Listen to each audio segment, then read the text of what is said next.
কাজ আগে, এইটা আমার আদেশ।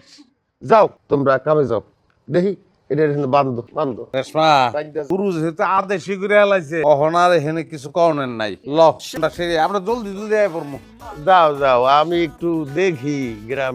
আব্বা ছাগলে কি মুরগি খেয়ে বলাইব নাকি? না না না না কম দেয় না তো, ছাগলে তো সবই খায়। গেলাম আব্বা। যা।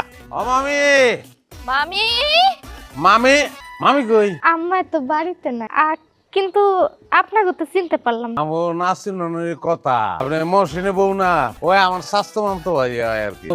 ইয়ে গেছিলাম তো মাওনা না আপনার আপনার বাপের বাড়ি। ভাইজান আসেন বসেন।